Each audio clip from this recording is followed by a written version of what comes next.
Ladies and gentlemen, conversations around the Dan Houston and John Noble trade and performances has been brewing on either side, and talking about Dan Houston's performances or lack thereof, and also how John Noble is currently thriving at Gold Coast.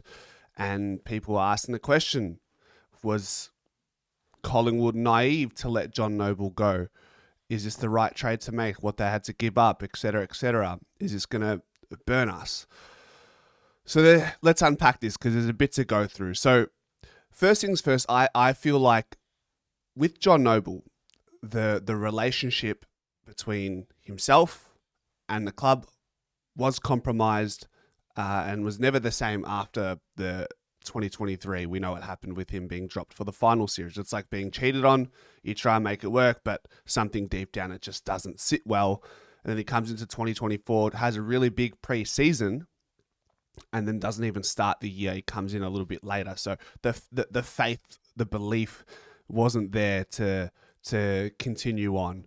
And then we dive into the complexities of the trade. There was obviously 3 teams involved.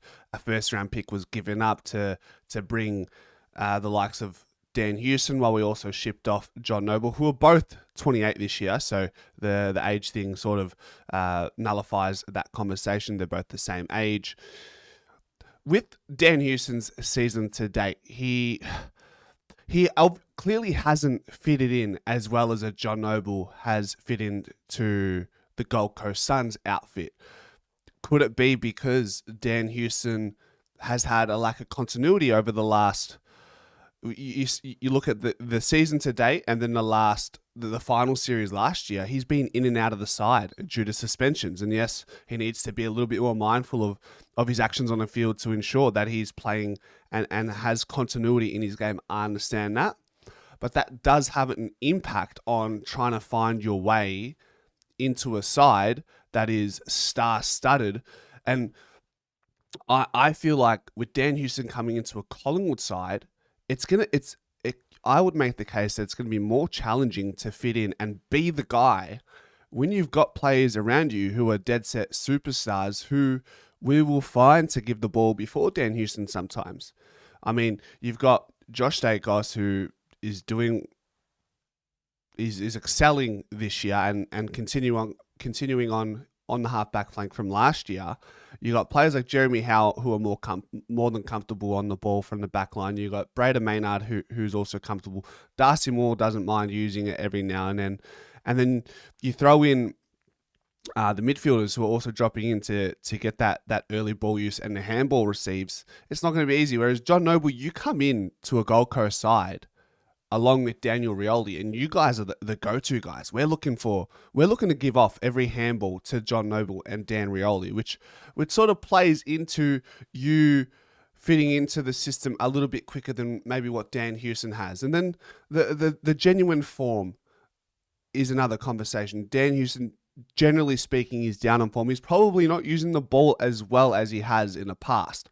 But if we're looking at, I know we made a meal of champion data yesterday, but there are, like I said, it's still a good reference point. There are times where you can reference it and utilize those stats. There's times where you can't. But we're looking at what we brought Dan Houston for. It was his ability to threat the opposition with his kicking ability. When it comes to threat rating, which is how likely your kick is going to lead to a shot on goal for your team, Dan Houston sits at 7.9. Whatever that number means, I know that number means something against John Noble because John Noble's threat rating is minus 2.4. I've always made the case with John Noble's greatest Achilles heel is maybe his inability to hit difficult targets and take the dangerous kick. It's always been, at Collingwood, it's always been a safer kick. And the stat there sort of suggests that even with retention rating, the ability to keep the ball with your kick, Dan Houston 2.9, John Noble minus 1.6.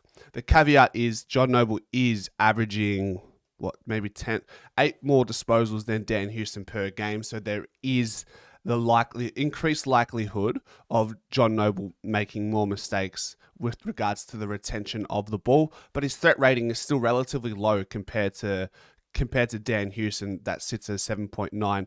I just actually want to check, where does that stand in the context of the league? So if we go show all threat rating, here we go. What's high? 80. Okay, so I suppose forward half you're going to be more dangerous. So let's limit this to defenders. We'll go key defenders and general defenders, and let's see what's a high over the course of 4 games. Where's Dan Houston? He's in the top 20.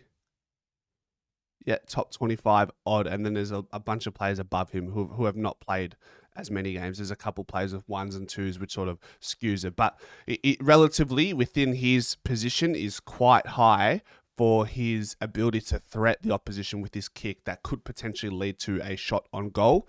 The other thing with John Noble is, what was his game yesterday against Hawthorn? I watched it and he was very impressive. Like his stats are massive right now for a halfback flanker. He's inside 50s. His intercept marks, he's averaging nearly 2 intercept marks a game, and he's never been known to be that guy to intercept the ball in the defensive half. Now, Gold Coast are extremely dominant through their clearances in the contest, so they're set up quite well. So whether they're contested intercept marks or if they're just dump kicks that fall into his into his hands is a conversation to be had on another day.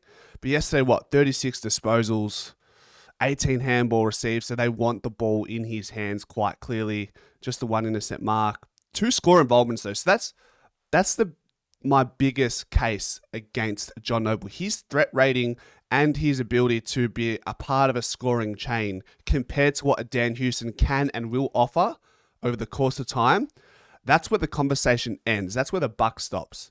That's why I think this conversation about, should Collingwood have given more of a role, more of a dominant role for John Noble to thrive like he is a Gold Coast. The possession count matters, but how you use the ball is more important, and how penetrating can you be is also very important. You throw in, always go back to, I think it was the 2022 final series. And I remember in just massive games like against Geelong, I think we played in the first final in 2022. I think it was 2022 or 2019. Anyways, one of those types of final series where he was just fumbly. And I think when those big games at the G, win or go home type of environment, he sort of crumbles, and he hasn't proven himself in that environment yet. Whereas Dan Houston, dual All-Australian, he's got it in his wheelhouse to be that type of player. If you can do it, it's one thing to do it in Darwin, in a hot stinking night in front of 15,000 at Darwin. Can you do it in front of 90,000 in a qualifying or preliminary final? Let's see then. I think it would be a reductionist sort of outlook to make a judgment on the trade just 9 games into both of their respective careers at their new clubs.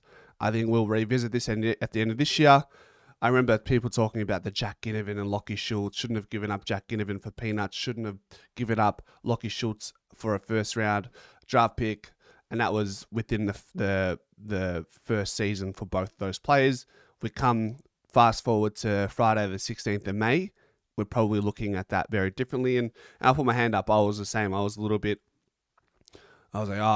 goodness, we've just blown it with this Lockie Schultz trade. But the more I'm immerse myself in this world, I'm learning that, patience, and understand that 1 year is, in the grand scheme of things, is a speckle. So I'm not too stressed. And that is the ramble on for today. I hope some of that made sense for you guys. And until next time, go Pies.